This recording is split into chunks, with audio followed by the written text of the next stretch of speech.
Hi there, this is a second video about my Rolleicord, and in a previous video I mentioned that the screen is a little bit dark, so it's a bit tough to focus, and I mentioned that I was planning to upgrade it since I plan to keep the camera for a very long time.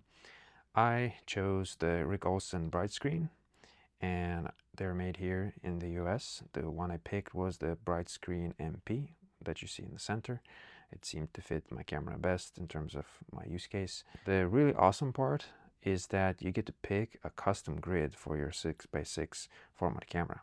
And the instructions are also very straightforward, and it was very easy to follow. In my case, I only had to take off 4 screws, and then I was able to remove the glass. In this case, the replacement is acrylic. There's one issue I had where I couldn't remove one particular part, as you see here. So instead, I was able still to take it off by just sliding it sideways, as you will see. Now you have to be mindful of these spring clips there. And these spring clips are under tension, so they can just fly off. So be mindful of it. Also, after installing the focusing screen, it is important to make sure that the camera focuses at infinity, because otherwise the focus will not match across the focusing range. So to adjust the focus, there are 2 options, and the easiest is just to use small pieces of tape which act as shims. But in my case, I was able to focus at infinity even without using any of the shims provided.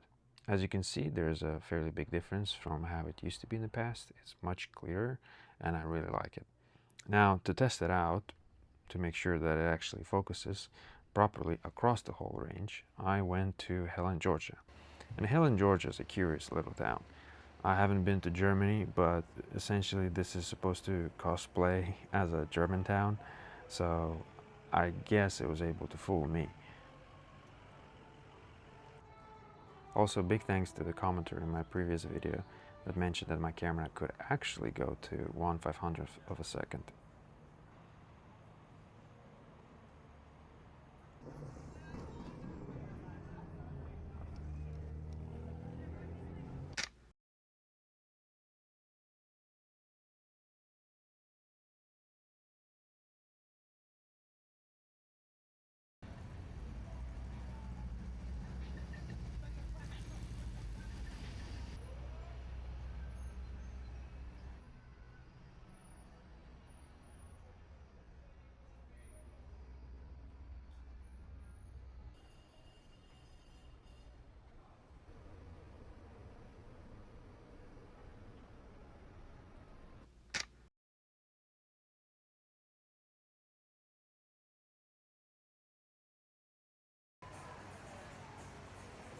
The place that I found most interesting was the little river that was going through the town.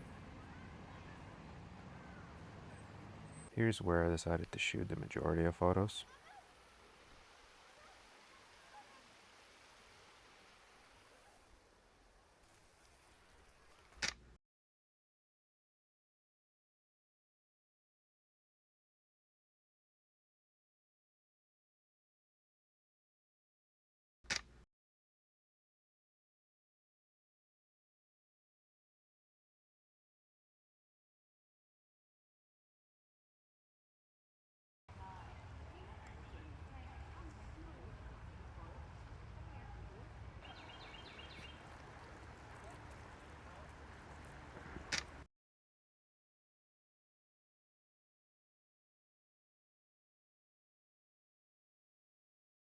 Now, while taking photos, I also realized a great mechanical advantage of the camera, which is its shutter.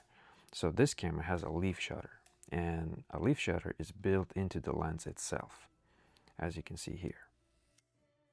Typical cameras have a focal plane shutter, which sits in front of the sensor.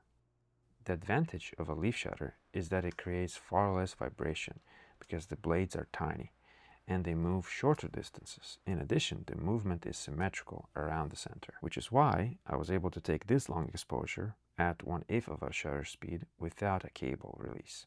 I just had the camera stationary on a railing.